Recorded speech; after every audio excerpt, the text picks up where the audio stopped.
AAA video game prices in 2025 are kind of obnoxious when it comes to their pricing. In addition to the base game, there are multiple versions designed to upsell you and get you to spend more. The base version is $70, but if you want everything included with DLC, it's $130. Ouch. But what if I told you that when adjusted for inflation, Super Street Fighter 2 for the Super Nintendo would have cost $160 today? Yeah, if you can't afford video games today, you definitely couldn't afford them in the 90s, so be thankful for that. You poor piece of crap.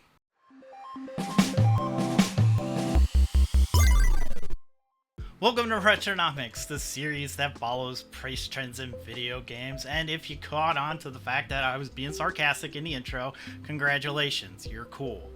All jokes aside, this topic is one of the 5 hot topics that rotate every month on Twitter, and it's gotten so predictable that it's one of the reasons why I've cut back on my social media usage.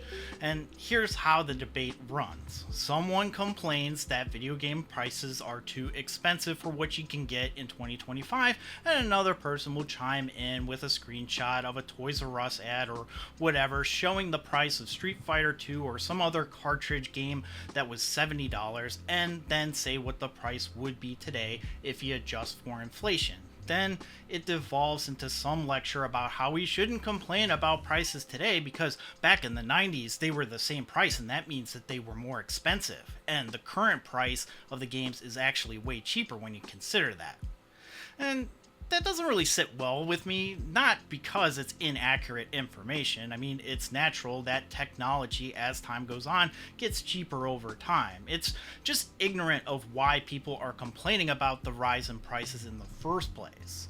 I personally don't complain about game prices, even retro video game prices, because I don't have an obligation to buy something if I don't think that the price is fair. I mean, if it's expensive and I don't want it, then I just wait until a sale or something. It's not like I can't afford it. I lead a comfortable life. I don't have any kids that I know of, and my wife and I make a decent amount of money that affords us a lot of luxuries that other people my age don't. Which is why it upsets me when people try to shame others when they complain about the cost of goods being so expensive today by bringing up what things used to cost 30 or 40 years ago. And it's really not a one-to-one comparison. Allow me to explain. First, we'll start with the main question. Were games really that expensive back in the day? And yes, video games were that expensive back in the day. This 1992 Sears Christmas catalog is a great time capsule because it not only has the prices of video games, but other electronics and clothing that we can use to add context to what life was really like in 1992. And Street Fighter 2, which was released in August of 1992, is $69.99, which is a lot of money when you compare that to the core Super Nintendo system on the other page, which was only $30 more at $99.99, or 70% of the cost of the console. Compare that in 2025 to a PlayStation 5 game at $70 when the cheapest PlayStation 5 is $400, or 18% of the cost of the console. Adjusted for inflation from December 92 to February 2025 when the last inflation numbers were released, a core Super Nintendo system would cost $225 and Street Fighter 2 would cost $158. So while yes, the software would have been more than twice the price today, the console is just over half the price of what it would go for today. And that's just the most expensive game at the time. Zelda: A Link to the Past was only $50. But there are other factors to consider when you talk about inflation. When you adjust for inflation, the median household income in December of 92 was $68,884. A gallon of gas would run you $1.37, a half gallon of milk $3.13, and a dozen of eggs $1.92. And the median house was $272,000 with the mortgage rate of 8.27%, and a base model 1992 Toyota Corolla was $21,317. And remember, I'm adjusting for inflation here. In 2025, the median household income is $78,171. A gallon of gas is $3.22. Half a gallon of milk is $1.89, and a dozen of eggs is anywhere between $4 and $6. Median houses cost $357,000 and a mortgage rate of 6.67% as of March 23, 2025. And a base model 2025 Toyota Corolla is $23,310 before any tax, shippings, and fees. Now, the federal minimum wage in 1992 was $9.56 when adjusted to inflation, and today it's $7.50. So, yes, video games were more expensive when adjusted for inflation, but other household staples were significantly cheaper back then, making the amount of purchasing power in 1992 more than what someone would have today.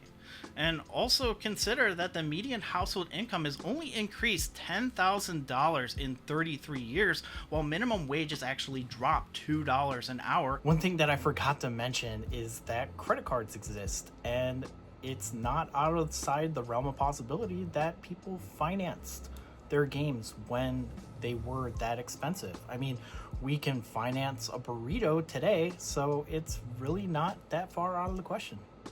So yeah, while games were more expensive in 1992, you also had a lot more options to play rather than just outright purchasing the game.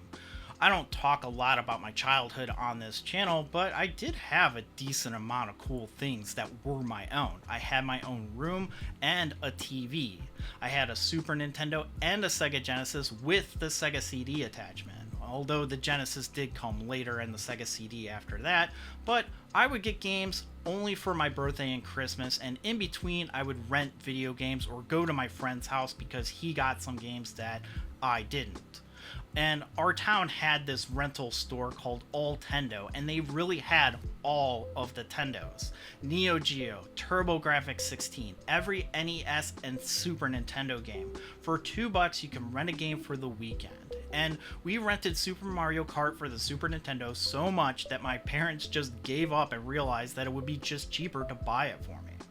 And as I got older, I would get cash for my birthday, and I would spend that money on video games. Getting FIFA Soccer for the Sega Genesis one year was really cool. I also remember scrounging a ton of change and cash together to get Star Fox 64. I would find games at garage sales as well for a couple of bucks, and I also sold my old consoles and games to pay for new ones. And as Blockbuster became more of a commonplace, smaller independent rental stores would go out of business, so my mom would take me and we would go pick out some games that were on closeout. Hand-me-downs were a thing as well. I didn't get any video games, but I got a full wardrobe of clothes because an older kid of my mom's friend didn't fit them in anymore.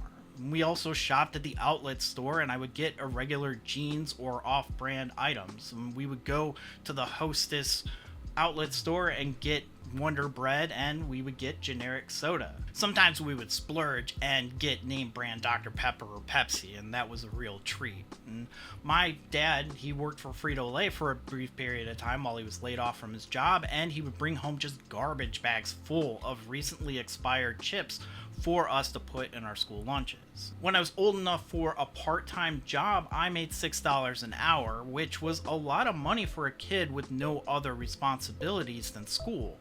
I had a used car that my parents bought me for $1,000, and it cost $10 to fill up your tank every few weeks, so everything else was just splurge money.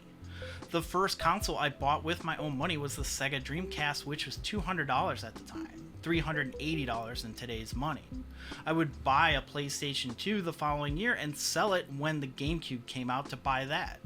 But even then, I wouldn't buy a lot of games. In 2004, Blockbuster released a program where you could rent up to 3 games at any given time for a flat rate, and guess who had a modded Xbox that could rip games directly to the hard drive?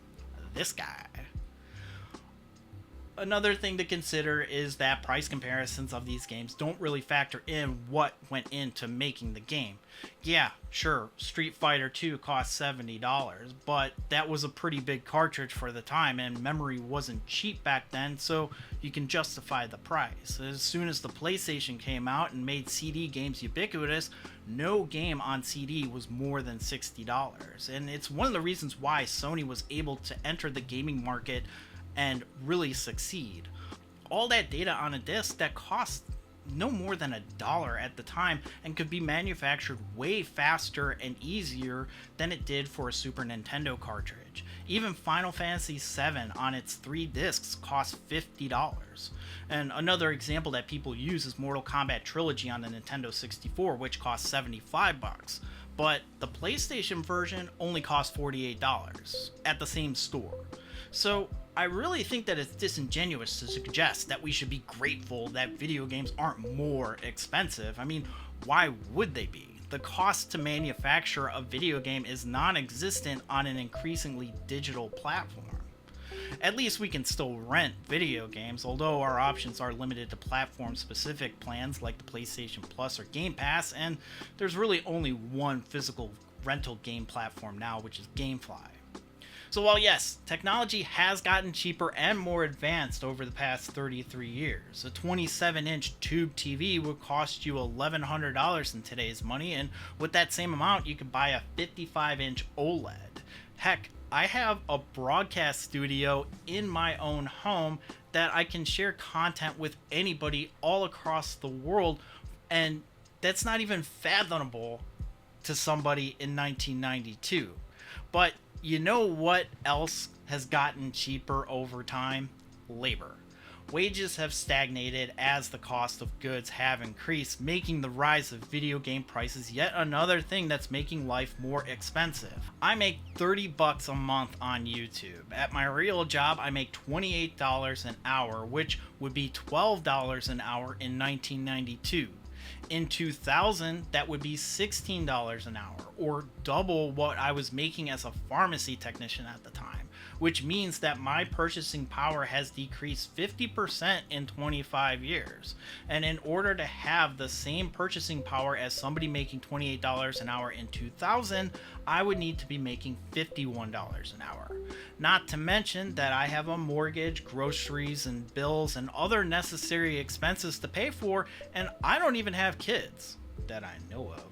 So I can't imagine someone in my same situation with a couple of mouths to feed in addition to that. If you still don't think that that's a problem, do me a favor and ask your boss for a 50% pay cut. As things are getting more expensive, I've decided to trim down my collection and have a more curated library of games that I know I'll enjoy, and I've actually just stopped buying video games in general, and I've redirected my disposable income to different hobbies like golf, records, and laser discs, and I plan to make a video about it in the future, so consider subscribing to the channel. And check out my eBay store. I'm going on vacation, so the store is suspended at the moment, but I will return starting the first week of April. So yeah, you could complain about AAA game prices, or you could just pirate old games. Seriously, in 2025, there are more video games available than ever before, and it would be impossible to play all of them, even if you were to play them 24/7. And if you don't want to pirate, I plan on making a Retronomics video about inexpensive games that you can buy today. But don't let anyone suggest that just because video games are cheaper now compared to 1992 that you have no right to complain.